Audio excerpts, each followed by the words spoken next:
আমরা যেমন আমাদের কেস কোর্ট কাচারিতে আমাদের আদালতের মামলা লড়ার জন্য উকিল নির্ধারণ করি, তথা আমার জেল জুলুম ফাঁসির দায় দায়িত্ব আমি আমার উকিলকে দিয়ে দিলাম। ঠিক সেই রকম আল্লাহ সুবহানাহু তাআলার একটি নাম হচ্ছে আল ওয়াকিল। তিনি দায়িত্ব গ্রহণ করতে চান, দায়িত্ব নিতে চান ওয়াকিল হিসেবে। মানুষের বিপদ আপদ, ধন সম্পদ, সন্তান সন্ততি, টাকা পয়সা সব কিছুর দায়িত্ব কে নিতে চায়? এটা জোরে বলতে হবে, কে নিতে চায়? আল্লাহ সুবহানাহু তাআলা নিতে চায়। আমার এবং আপনার দায়িত্ব নিতে চায়, আমার এবং আপনার ছেলে মেয়ের দায়িত্ব নিতে চায়, আমার এবং আপনার ধন সম্পদের দায়িত্ব নিতে চায়, আমার এবং আপনার বাড়ি গাড়ির দায়িত্ব নিতে চায়, আমার এবং আপনার টাকা পয়সার দায়িত্ব নিতে চায়, আমার এবং আপনার কোম্পানি, প্রতিষ্ঠান, ব্যবসা বাণিজ্য, দোকানপাট সেগুলোর দায়িত্ব নিতে চায় আল্লাহ সুবহানাহু তাআলা। তার নাম হচ্ছে আল ওয়াকিল। এটা আমি বলছি না, আল্লাহ সুবহানাহু তাআলা বলছেন। কি বলছেন? রব্বুল মাশরিকি ওয়াল মাগরিব লা ইলাহা ইল্লাহু ফাত্তাখিযহু ওয়াকিলা। মাশরিক এবং মাগরিব, পূর্ব এবং পশ্চিমের যিনি প্রতিপালক, তিনি ব্যতীত কোনো সত্যিকার মাবুদ নেই। ফাত্তাখিযহু ওয়াকিলা, অতএব তোমরা আল্লাহকে ওয়াকিল, আল্লাহকে দায়িত্ব দাও, আল্লাহকে ওয়াকিল হিসেবে গ্রহণ করো। তোমাদের দায় দায়িত্ব সব কিছু আল্লাহ সুবহানাহু ওয়া তাআলার উপর চাপিয়ে দাও। ওয়া তাওয়াক্কাল আলাল আজিজির রহিম, তোমরা তোমাদের সকল দায় দায়িত্ব মহাপরাক্রমশালী মহা দয়ালুর উপর প্রদান করো। তোমাদের সকল সমস্যা আল্লাহ সুবহানাহু ওয়া তাআলার দিকে ন্যস্ত করো। ওয়া তাওয়াক্কাল আলাল হাই আল্লাযী লা ইয়ামুত, তোমাদের সকল প্রবলেম, সকল দায় দায়িত্ব ওই চিরঞ্জীব সত্তার উপর দিয়ে দাও, যিনি কোনোদিন মারা যাবেন না। আপনি মারা যাওয়ার সময় আপনার ভাইয়ের উপর সন্তান সন্ততির দায়িত্ব দিয়ে যাচ্ছেন, আপনার বোনের উপর ধন সম্পদের দায়িত্ব দিয়ে যাচ্ছেন, আপনার ছেলের উপর কোনো দায়িত্ব দিয়ে যাচ্ছেন, কিন্তু আপনি কি এটা জানেন, কোনো গ্যারেন্টি দিতে পারবেন যে আপনার মরার পরপরই আপনার ছেলে মারা যাবে না, আপনার ভাই মারা যাবে না, আপনার বোন মারা যাবে না? এর কোনো নিশ্চয়তা আছে? কোনো নিশ্চয়তা নাই। এই জন্য আল্লাহ বলছে ওয়া তাওয়াক্কাল আলাল হাই আল্লাযী লা ইয়ামুত, তোমার 14 গোষ্ঠী মরে সাফ হয়ে গেলেও আল্লাহ সুবহানাহু ওয়া তাআলা মারা যাবেন না। তোমার ভাই বোন আত্মীয় স্বজন যার উপর দায়িত্ব দিতে চাও সব মারা যেতে পারে তোমার মৃত্যুর পর, কিন্তু আল্লাহ সুবহানাহু ওয়া তাআলা মারা যাবেন না। অতএব তোমার সম্পদের দায়িত্ব দিতে চাইলে আল্লাহকে দাও, তোমার সন্তানের দায়িত্ব দিতে চাইলে আল্লাহকে দাও, তিনি কোনোদিন মারা যাবেন না। ওয়া তাওয়াক্কাল আলাল হাই আল্লাযী লা ইয়ামুত। আল্লাহ সুবহানাহু ওয়া তাআলাকে কেন দায়িত্ব দিবেন? আল্লাহ সুবহানাহু ওয়া তাআলাকে দায়িত্ব দেওয়ার কথা বলতে গিয়ে 3টা পয়েন্ট আপনাকে বুঝাতে চাই। আল্লাহ সুবহানাহু ওয়া তাআলা কি বলছেন? সাহাবীদের মুখ দিয়ে বের হচ্ছে উহুদের যুদ্ধের পর, কি বের হচ্ছে? ক্বালু হাসবুনাল্লাহ, পালনকারী। 1 নাম্বার পয়েন্ট, আল্লাহ হচ্ছে উত্তম দায়িত্ব পালনকারী। 2, ওয়ালিল্লাহি মা ফিস সামাওয়াতি ওয়া মা ফিল আরজ ওয়া কাফা বিল্লাহি ওয়াকিলা, আসমান এবং জমিন এবং তার মাঝে যা কিছু আছে সকল কিছুর একচ্ছত্র আধিপত্য আল্লাহর। ওয়া কাফা বিল্লাহি ওয়াকিলা, আর আল্লাহ সুবহানাহু ওয়া তাআলা দায়িত্ব গ্রহণ করলে তিনি দায়িত্বশীল হিসেবে একাই যথেষ্ট। 3, ওয়ামান ইয়াতাওয়াক্কাল আলাল্লাহ ফাহুয়া হাসবুহ, কেউ যদি আল্লাহ সুবহানাহু ওয়া তাআলাকে কোনো দায়িত্ব দেয় তাহলে আল্লাহ সুবহানাহু ওয়া তাআলা একাই তার জন্য যথেষ্ট, একাই তার জন্য যথেষ্ট। এই 3টা বাক্য। 1, নি'মাল ওয়াকিল, উত্তম অভিভাবক, উত্তম দায়িত্ব গ্রহণকারী। কাফা বিল্লাহি ওয়াকিলা, তিনি দায়িত্ব নিলে তিনি একাই যথেষ্ট। ওমান ইয়াতাওয়াক্কাল ফাহুয়া আলাল্লাহ ফাহুয়া হাসবুহ, কেউ যদি আল্লাহর উপর কোনো দায়িত্ব দেয় তাহলে তার জন্য আল্লাহ সুবহানাহু ওয়া তাআলা যথেষ্ট। এই 3টা কারণ আল্লাহ সুবহানাহু ওয়া তাআলা নিজে বলেছেন তার উপর দায়িত্ব দেওয়ার জন্য। এই কারণের সাথে অন্যদের তুলনা আপনাকে করতে হবে, করলে আপনি বুঝতে পারবেন। কিভাবে বুঝতে পারবেন? আজকের এই প্রোগ্রাম আয়োজনের জন্য আপনারা যত মানুষের সহযোগিতা নিয়েছেন, তাদের সহযোগিতা নিয়ে অন্য জেলায় প্রোগ্রাম আয়োজন করা সম্ভব নয়। ধরেন কথার কথা, বাংলাদেশের প্রধানমন্ত্রীর মোবাইল নাম্বারও আপনার মোবাইলে আছে এবং তার সাথে ভালো সম্পর্ক আছে। প্রধানমন্ত্রী আপনাকে ইউরোপ আমেরিকায় সহযোগিতা করতে পারবে না, বাংলাদেশের এরিয়ার বাইরে গিয়ে উনি আপনাকে কোনো সহযোগিতা করতে পারবেন না।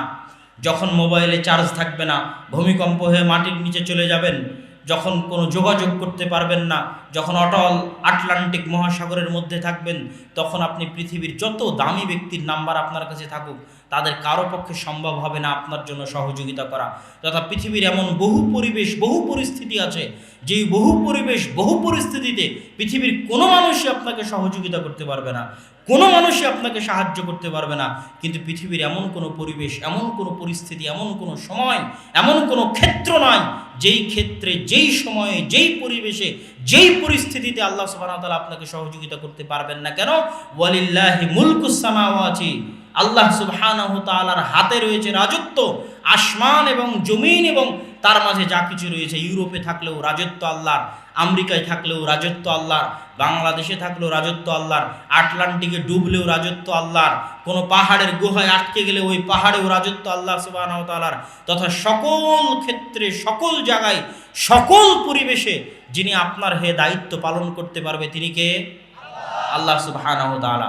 তাহলে মানুষের উপর ভরসা করা উচিত না আল্লাহর উপর ভরসা করা উচিত? দ্বিতীয়ত, এই তিনটে ব্যাখ্যা কি জন্য দিলাম? নি'মাল ওয়াকিল, উত্তম দায়িত্ব পালনকারী। পৃথিবীতে কেউ গ্যারেন্টি দিতে পারবে না দায়িত্ব পালন করলেও যে সে উত্তম দায়িত্ব পালনকারী, এটা আপনি নিশ্চয়তা দিতে পারবেন না। আপনি বাড়িতে যদি আপনার ছেলে মেয়ে রেখে যান, বাপ মায়ের কাছেও আপনি নিশ্চয়তা দিতে পারবেন না যে বাপ মাই আপনার ছেলেকে হত্যা করবে না, আপনার স্ত্রী আপনার ছেলেকে হত্যা করবে না, নিশ্চয়তা আপনি দিতে পারবেন না।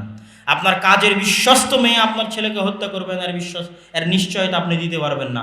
উত্তম দায়িত্ব পালন করার গ্যারেন্টি আপনি পৃথিবীর কারো কাছে পাবেন না, যতই অন্য মানুষ আপনার দায়িত্ব পালন করতে চাক। না হলে ওই চিটাগাঙের ওই ছোট বাচ্চার টুকরো টুকরো দেহ ওই সমুদ্রে ভেসে ভাসানো অবস্থায় পাওয়া যেত না, কেননা সে তার বিশ্বস্ত মানুষের কাছেই তার বাপ মা তাকে রেখে গেছিল, কিন্তু বিশ্বস্ত মানুষের কাছে রেখে গেছে, নি'মাল ওয়াকিলের কাছে রেখে যায়নি, কাফা বিল্লাহি ওয়াকিলের কাছে দায়িত্ব দিয়ে যায়নি, ওমাই ইয়াতাওয়াক্কাল আলাল্লাহ ফাহুয়া হাসবুহ, তার কাছে দায়িত্ব দিয়ে যায়নি। তাহলে যিনি উত্তম দায়িত্বশীল, সবাই ধোঁকা দিতে পারে, যিনি ধোঁকা দিবেন না তিনি কে? তাহলে যখন বাসা থেকে বের হবেন, সন্তানের দায়িত্ব কার উপর দিয়ে যেতে হবে? যখন সন্তানকে বাসা থেকে বিদায় দিবেন, তার দায়িত্ব কার উপর দিতে হবে? যখন মারা যাবেন বা কোথাও যাবেন, সম্পদ, ধন সম্পদ যা কিছু আছে, আপনার বিপদ আপদ, আপনার সমস্যায়, আপনার প্রবলেম, পরিবারের প্রবলেম, সমাজের প্রবলেম, দেশের প্রবলেম, সব দায়িত্ব কার উপর দিতে হবে? আল্লাহ সুবহানাহু ওয়া তাআলার উপর মানসিকভাবে দিতে হবে। এইটাই হচ্ছে আল্লাহ সুবহানাহু ওয়া তাআলার নাম আল ওয়াকিল। এটাই হচ্ছে আল্লাহ সুবহানাহু ওয়া তাআলার উপর তাওয়াক্কুল। এবং এই ওয়াকিল নামের বিশ্বাস যাদের অন্তরে থাকে তারা কোনো সময় টলেন না। মুসা আলাইহিস সালাতু ওয়াস সালাম যখন সামনে বিশাল সমুদ্র দেখেছে, তখন তিনি ভয়ে ভীত হননি, কেননা তিনি তার দায়িত্ব কি নিজের উপর নিয়েছেন না আল্লাহর উপর দিয়েছেন? তার দায়িত্ব আল্লাহর উপর দিয়েছেন। মারলেও আল্লাহ সুবহানাহু ওয়া তাআলার, বাঁচালেও আল্লাহ সুবহানাহু ওয়া তাআলার। সুতরাং টেনশন করে তো লাভ নাই। এই একই অবস্থা ছিল নবী রাসূলদের, তারা জানতেন আল ওয়াকিল হচ্ছে আল্লাহ সুবহানাহু ওয়া তাআলা। ইউনূস আলাইহিস সালাতু ওয়াস সালাম যখন মাছের পেটে, যখন তিনি বললেন লা ইলাহা ইল্লা আনতা সুবহানাকা ইন্নী কুনতু মিনাজ জালিমিন, তখন মাছের পেটের অন্ধকার, সমুদ্রের অন্ধকার, আর রাত্রে উনি ঝাঁপ দিয়েছিলেন নদীতে, সেই রাতের অন্ধকার, সকল অন্ধকার ভেদ করে তার এই দোয়া আল্লাহ সুবহানাহু ওয়া তাআলার আরশে পৌঁছেছে না পৌঁছেনি? পৌঁছেছে। কেননা আল্লাহ সুবহানাহু ওয়া তাআলা ওয়াকিল, তাকে যখন কেউ ডাকে তখন তিনি তার ডাকে সাড়া দেন এবং তিনি তার দায়িত্ব পালন করেন। আল্লাহ সুবহানাহু ওয়া তাআলার দায়িত্ব পালনের একটি উদাহরণ দিয়ে এই অংশের আলোচনা শেষ করব। ইব্রাহিম আলাইহিস সালাতু ওয়াস সালাম যখন ছেলে মেয়েকে নির্জন মরুভূমিতে রেখে আসলেন, পাহাড়ের আড়ালে এসে হাত তুলে দোয়া করে তিনি দায়িত্ব কাকে দিচ্ছেন?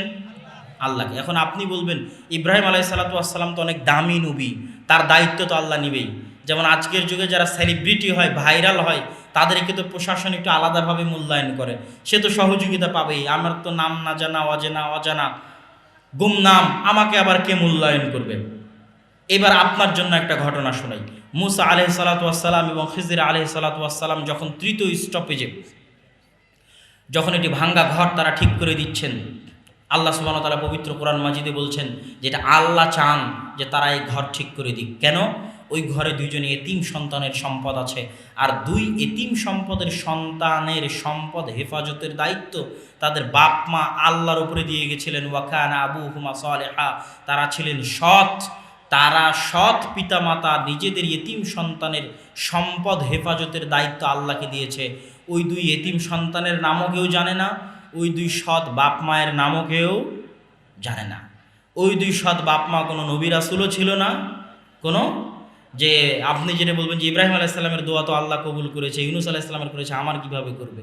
ওই দুই এতিম সন্তানও কোনো নবী রাসূল ছিলেন না। তথা আমার আপনার মতো স্বাভাবিক সাধারণ মানুষ, নাম না জানা, অচেনা মানুষ, আল্লাহর উপর দায়িত্ব দিতে সেলিব্রিটি ভাইরাল হওয়া লাগে না দুনিয়ার মতো। আমরা সবাই আল্লাহর বান্দা হিসেবে সমান। তো ওই নাম না জানা অজানা অচেনা দুই ব্যক্তির দুই সন্তানের সম্পদ রক্ষা করার জন্য আল্লাহ সুবহানাহু ওয়া তাআলা মুসার মতো নবীকে দিয়ে কাজ করিয়েছেন। তো আমার এবং আপনার দেওয়া দায়িত্বকে আল্লাহ পালন করতে পারেন না? পারেন।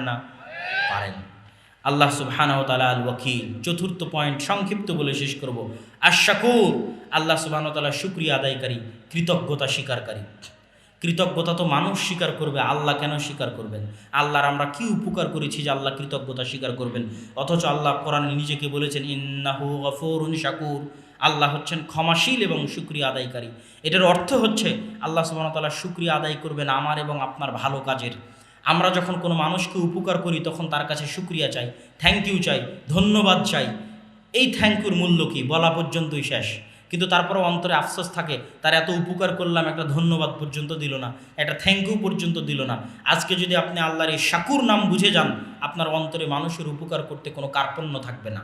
জীবনে বহু মানুষের উপকার করে ঠকেছেন, বহু মানুষের উপকার করে ধোঁকা খেয়েছেন, বহু মানুষের উপকার করে সে আপনার ক্ষতি করেছে, কিন্তু আল্লাহ সুবহানাহু ওয়া তাআলা বলছে তাদের কাছ থেকে কৃতজ্ঞতার আশা করার দরকার নাই। সে কৃতজ্ঞতা স্বীকার করবে কি করবে না সেটা তার ব্যাপার, কিন্তু আমি এবং আপনি যখন মানুষের উপকার করব তখন সেই উপকারের বিনিময়ে, আমাদের এই কাজের বিনিময়ে ওই ব্যক্তি শুকরিয়া আদায় করবে। এটা আল্লাহ সুবহানাহু ওয়া তাআলা বলছেন না, আমাদের এই কাজের শুকরিয়া কে আদায় করবে? আল্লাহ সুবহানাহু ওয়া তাআলা আদায় করবে। একটা ছোট্ট উদাহরণ দিয়ে শেষ করি। মানুষের দুনিয়ার লজিক অনুযায়ী ওই পতিতালয়ের মহিলা যে কুকুরকে পানি পান করিয়েছিল, দুনিয়ার লজিক অনুযায়ী পতিতালয়ের মহিলার শুকরিয়া আদায় করা উচিত ওই কুকুরের। তো কুকুর শুকরিয়া আদায় করতে গিয়ে কী করবে? কুকুর তো কৃতজ্ঞ প্রাণী, অকৃতজ্ঞ নয়। কুকুর কি করবে? কুকুর তাকে মনিব মেনে নিয়ে তার পোষ মানবে, তার কথায় উঠবে, তার কথায় বসবে, তার সাথে থাকবে। এটা হলো দুনিয়ার লজিক, যে আমি একটা পিপাসার্থ কুকুরকে পানি পান করালাম, কুকুর এখন আমার কৃতজ্ঞতা স্বীকার করছে। কিন্তু আল্লাহ সুবহানাহু ওয়া তাআলা বলছেন যে কুকুর কৃতজ্ঞতা স্বীকার করবে কি করবে না এটা বহু পরের প্রশ্ন। পতিতালয়ের মহিলা যেহেতু একটি পিপাসার্থ মানুষকে পানি পান করিয়েছে, এই কুকুরকে সহযোগিতা করার শুকরিয়া, কৃতজ্ঞতা কুকুর আদায় করবে কি করবে না এটা বহু পরের প্রশ্ন, কিন্তু এটার কৃতজ্ঞতা এবং শুকরিয়া আল্লাহ আদায় করবেন। আর আল্লাহ সুবহানাহু ওয়া তাআলার কৃতজ্ঞতা শুকরিয়া আদায়ের কোনো লিমিটেশন নাই। মানুষ শুকরিয়া আদায় করতে করতে আপনার কি করবে বলেন? আমি আজকে প্রোগ্রামে আসার জন্য আপনারা আমার কি শুকরিয়া আদায় করবেন?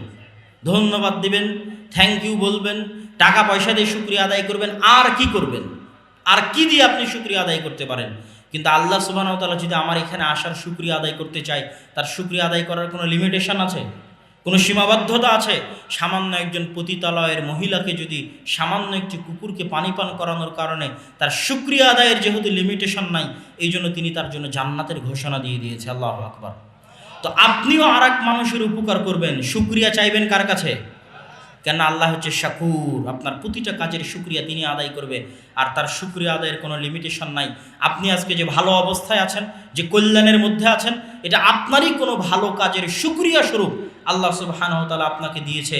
আল্লাহ সুবহানাহু ওয়া তাআলা আমাদেরকে আল্লাহ সুবহানাহু ওয়া তাআলা সম্পর্কে আরও বেশি জ্ঞান অর্জন করা, তার জাত সম্পর্কে, তার সিফাত সম্পর্কে, তার গুণাবলী সম্পর্কে জ্ঞান অর্জন করা এবং সেই গুণাবলীগুলোর ইবাদত করার তৌফিক দান করুক। আল্লাহুম্মা আমিন। এই বলে আমি আমার সংক্ষিপ্ত বক্তব্য এখানেই শেষ করছি।